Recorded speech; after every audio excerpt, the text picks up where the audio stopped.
الحمد للہ رب العالمین والصلاة والسلام علی رسولہ الکریم اما بعد۔ سامعین، سیرت صحابہ کی اس سیریز کے چوتھے حصے میں ہم آپ کا پھر سے اسلامک طریقے سے خیر مقدم کرتے ہیں۔ السلام علیکم ورحمۃ اللہ وبرکاتہ۔ کل تک بات چلی تھی کہ اللہ کے رسول صلی اللہ علیہ وسلم اور حضرت ابوبکر صدیق رضی اللہ تعالی عنہ ہجرت کے راستے میں اپنی سفر کو طے کرتے جا رہے ہیں۔ ہجرت کا یہ تاریخی سفر آہستہ آہستہ اپنے اختتام کی طرف بڑھ رہا تھا۔ سفر کی تمام واقعات کا تذکرہ کریں تو بات بہت طویل ہو جائے گی۔ مقصود صرف حضرت صدیق اکبر رضی اللہ تعالی عنہ کے کردار کو اجاگر کرنا ہے۔ مدینہ کے لوگوں نے آپ صلی اللہ علیہ وسلم کی مکہ سے روانگی کی خبر سن رکھی تھی، چنانچہ وہ ہر روز حرہ کی طرف نکل کر دھوپ میں شدت پیدا ہونے تک آپ کا انتظار کرتے رہتے تھے اور پھر گھروں کو لوٹ جاتے۔ ایک روز جب وہ تھک ہار کر واپس جا رہے تھے، ایک ٹیلے پر کھڑے یہودی کی نگاہ ان سفید پوش مقدس مسافروں پر پڑ گئی۔ اس نے زور سے پکار کر کہا، اے مدینہ والوں، جس مہمان کا تم انتظار کر رہے تھے وہ آ پہنچا ہے۔ یہ سنتا ہی مسلح افراد کے جتھے آپ صلی اللہ علیہ وسلم کے استقبال کے لیے لپکے۔ اللہ کے رسول صلی اللہ علیہ وسلم 27 صفر کو مکہ سے روانہ ہو کر 8 ربیع الاول کو 12 دن کے سفر کے بعد بروز سوموار مدینہ طیبہ پہنچے۔ لوگوں کو یہ معلوم نہیں تھا کہ ان دونوں شخصیتوں میں سے رسول کریم صلی اللہ علیہ وسلم کون ہیں اور ابو بکر صدیق رضی اللہ تعالی عنہ کون۔ چونکہ ابو بکر لوگوں کے استقبال کا جواب دینے کے لیے کھڑے تھے اور اللہ کے رسول صلی اللہ علیہ وسلم خاموشی سے بیٹھے تھے، لہذا وہ صدیق اکبر رضی اللہ عنہ ہی کو آ کر سلام کرتے رہے۔ مگر جب رسول کریم صلی اللہ علیہ وسلم پر دھوپ پڑنے لگی اور صدیق اکبر رضی اللہ عنہ نے ایک خادم رسول کی حیثیت سے اپنی چادر اتار کر اسے رسالت مآب صلی اللہ علیہ وسلم کے اوپر تان دیا، تب لوگوں کو پتہ چلا کہ یہ جو چادر کے زیر سایہ تشریف فرما ہے یہ اللہ کے رسول صلی اللہ علیہ وسلم ہے۔ سیدہ عائشہ رضی اللہ عنہ کا بیان ہے کہ جب رسول اللہ صلی اللہ علیہ وسلم مدینہ تشریف لائے تو مدینہ میں بخار کی وبا عام تھی۔ ایک بار حضرت بلال اور حضرت ابوبکر رضی اللہ عنہما کو بھی بخار آ گیا۔ جب ان دونوں بزرگوں نے مکہ کے محبت والے اشعار پڑھے تو میں نے اللہ کے رسول صلی اللہ علیہ وسلم کی خدمت میں یہ صورتحال عرض کی۔ آپ نے نبوت والے ہاتھ دعا کے لیے اٹھا دیے اور اللہ رب العزت کی بارگاہ میں عرض کیا، اللہم حبب الینا المدینہ کحبنا مکہ او اشد وصحیحا وبارک لنا فی ساعیہا ومدہا وانقل حماہا فاجعلہا فی بالجحفہ۔ اے اللہ، ہمیں مدینہ اتنا ہی محبوب کر دے جس قدر مکہ محبوب تھا، بلکہ اس سے بھی زیادہ، اور مدینہ کی آب و ہوا کو صحت بخش بنا دے، اس کے غلہ ناپنے کے پیمانوں میں برکت دے اور اس کا بخار یہاں سے منتقل کر کے جحفہ پہنچا دے۔ اللہ نے آپ صلی اللہ علیہ وسلم کی دعا کو شرف سے قبولیت بخشا اور مدینہ کی فضا وبائی بیماریوں سے پاک ہو گئی۔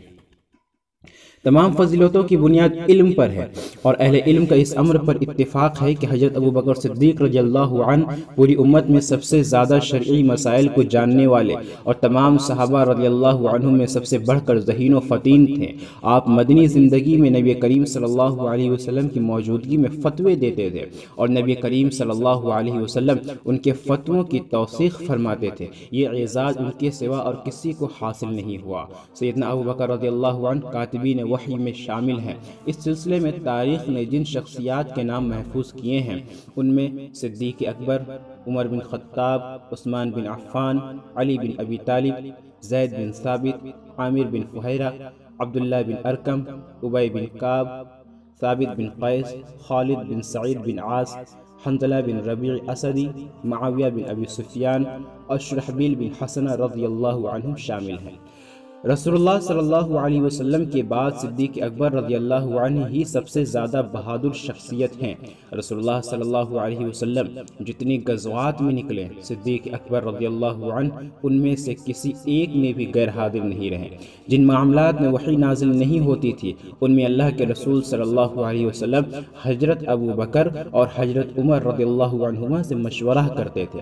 ان دونوں کو اللہ کے رسول صلی اللہ علیہ وسلم نے انبیاء سابقین سے تشبیہ دی ہے۔ جب بدر کے قیدیوں کا معاملہ پیش آیا تو سیدنا ابو بکر رضی اللہ عنہ نے فدیہ لے کر چھوڑنے کا مشورہ دیا، مگر سیدنا عمر رضی اللہ عنہ نے ان سب کو قتل کرنے کی بات کی تو اللہ کے رسول صلی اللہ علیہ وسلم نے فرمایا، اے ابو بکر، تم حضرت ابراہیم اور حضرت عیسیٰ کی طرح ہو جنہوں نے کہا تھا فمن تبعنی فإنہ منی ومن عصانی فإنک غفور رحیم۔ اے اللہ، جو میری اتباع کرے وہ تو میرا ہے، اور جو میری نافرمانی کرے تو بے شک تو بہت بخشنے والا مہربان ہے۔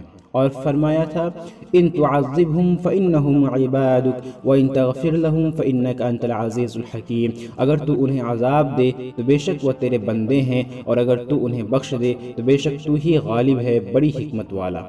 پھر آپ صلی اللہ علیہ وسلم نے سیدنا عمر رضی اللہ عنہ سے فرمایا، تم حضرت نوح علیہ السلام کی طرح ہو جنہوں نے کہا تھا ربی لا تذر علی الارض من الکافرین دیارا، اے میرے رب روئے زمین پر کافروں کا ایک گھرانہ بھی باقی نہ رہنے دے۔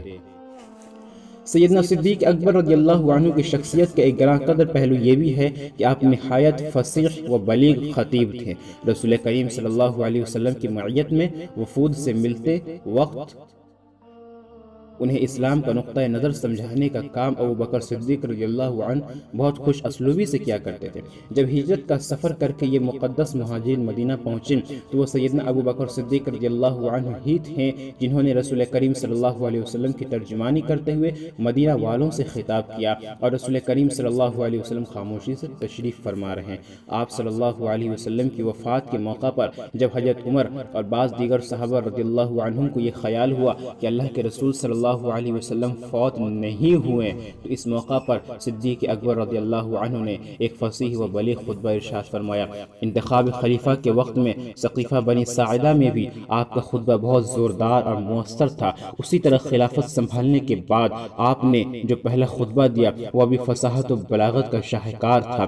جب عرب میں بعض قبائل اسلام سے دستبردار ہو کر مرتد ہو گئے تو آپ نے ختم نبوت کی عظمت و اہمیت اور مرتدین سے لڑائی کرنے کی ضرورت پر ایک شاندار خطبہ ارشاد فرمایا۔ جب ان کے عہد خلافت میں شام پر حملہ کرنے کے لیے فوجیں اکٹھی کی گئیں تو سیدنا صدیق اکبر رضی اللہ عنہ نے ان کے سامنے بھی نہایت بلیغ و مؤثر خطبہ ارشاد فرمایا۔ آپ صلی اللہ علیہ وسلم کے عہد کے نمایاں ترین خطبہ میں صدیق اکبر رضی اللہ عنہ کے علاوہ علی بن ابی طالب، عمر بن خطاب، ثابت بن قیس بن شماس رضی اللہ عنہ شامل تھے۔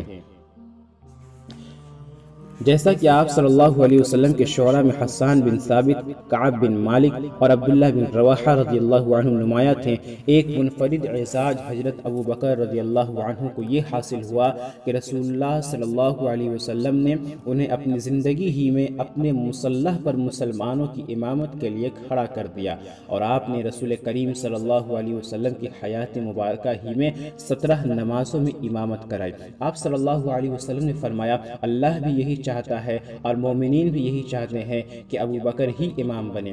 سیدنا ابو بکر رضی اللہ عنہ کی یہ منفرد شان بھی ہے کہ انہیں جنت کے 8 دروازوں سے داخل ہونے کی دعوت دی جائے گی، جیسا کہ صحیح بخاری اور صحیح مسلم میں حضرت ابو ہریرہ رضی اللہ تعالی عنہ سے مروی ہے، رسول کریم صلی اللہ علیہ وسلم کی وفات کے بعد صدیق اکبر رضی اللہ عنہ کی زندگی کا نہایت تابناک اور آخری دور شروع ہوتا ہے، جس میں انہوں نے امت مسلمہ کو متعدد خطرناک بحرانوں کے گرداب سے نکالا اور دین اسلام کی ڈگمگاتی کشتی کو اپنی بے مثال ذہانت، شجاعت، علمی وسعت و گہرائی، اللہ پر گہرے توکل اور رسول کریم صلی اللہ علیہ وسلم سے سچی محبت کے سہارے کنارے پر لگایا۔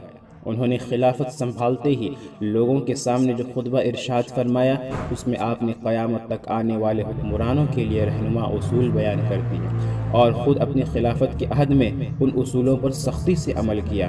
آپ نے فرمایا، لوگو، مجھے تم پر خلیفہ بنا دیا گیا ہے، حالانکہ تم لوگوں میں مجھ سے زیادہ قابل لوگ بھی موجود تھے۔ آپ کے اس ارشاد سے معلوم ہوتا ہے کہ آپ خلافت کے خواہش مند نہ تھے، مگر امت کے اجتماعی مفاد کے پیش نظر آپ نے یہ نازک ذمہ داری قبول کر لی۔ دوسری بات یہ کہ حکمران کو خود کو عقل کل نہیں سمجھنا چاہیے، بلکہ دانشمند اور صاحب الرائے حضرات کے مشورے سے امور مملکت چلانے چاہیے۔ اس کے بعد آپ نے فرمایا، اگر میں درست کام کروں تو میری مدد کرو، لیکن اگر میں غلط راستہ اختیار کروں تو مجھے سیدھا کر دو۔ یعنی اسلامی ریاست کے حکمراں کو چاہیے کہ وہ خود کو احتساب سے بالا نہ سمجھے، بلکہ ہر وقت اپنی اصلاح پر آمادہ رہے اور اپنی غلطی کو فراخ دلی سے تسلیم کرے۔ اس کے بعد آپ نے فرمایا ہر کام میں صداقت کا دامن پکڑنا امانت ہے اور جھوٹ کا سہارا لینا خیانت ہے، یعنی امور مملکت میں اپنے ماتحتوں کے ساتھ صاف گوئی اور امانت داری کے تقاضوں کو ملحوظ رکھنا ایک اسلامی حکمراں کی اولین ذمہ داری ہے۔ اپنی قوم کو دھوکہ دینا اور ان سے حقائق چھپانا ایک اسلامی حکمران کی شان کے خلاف ہے۔ پھر آپ نے فرمایا تمہارا کمزور آدمی میرے نزدیک طاقتور ہے، یہاں تک کہ میں اس کی حاجت پوری کر دوں، اور تمہارا طاقتور شخص میرے نزدیک کمزور ہے، یہاں تک کہ میں اس سے مظلوم کا حق چھین لوں۔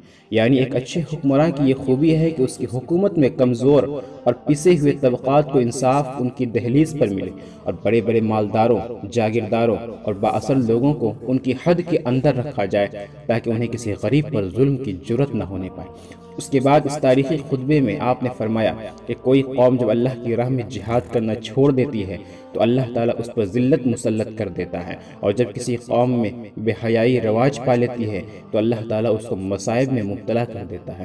یعنی حکمران کی ذمہ داری ہے کہ وہ اسلام اور مسلمانوں کے دشمنوں کی سازشوں سے باخبر رہے اور اس کے حملوں اور زیادتیوں کا مؤثر جواب دینے کے لیے ہر دور کے تقاضوں کے مطابق مطلوبہ اسلحہ اور حرب و ضرب کی دیگر ضروریات کی تیاری سے کبھی غافل نہ رہے، نیز اپنی قوم کو ذہنی اور شعوری طور پر جہاد کے لیے تیار کرے۔ وہ اس بات کا بھی خیال رکھے کہ قوم اخلاقی برائیوں اور کردار کی نمایاں کمزوریوں سے پاک رہے، ورنہ ان میں بزدلی اور متعدی بیماری پھیل جائیں گی۔ اس کے بعد آپ نے فرمایا میں جب تک اللہ اور اس کے رسول صلی اللہ علیہ وسلم کی اطاعت کروں تب تک میری اطاعت کرو، اور جب میں اللہ اور اس کے رسول صلی اللہ علیہ وسلم کی نافرمانی کروں تب تم پر میری کوئی اطاعت لاگو نہیں۔ یہ حکمرانی کا ایک نہایت سنہرا اور قیمتی اصول ہے کہ اہل اقتدار کی اطاعت صرف معروف میں ہوگی، دین کی خلاف ورزی میں ان کی اطاعت کرنا جائز نہیں، بلکہ ازراہ نصیحت ان کو سمجھانا اہل علم و دانش کا فرض ہے۔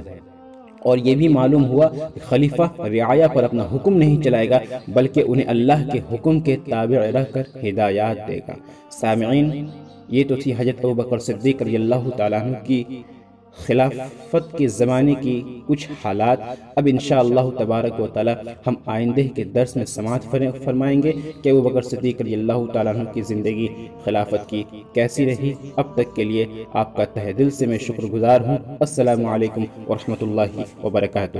الحمدللہ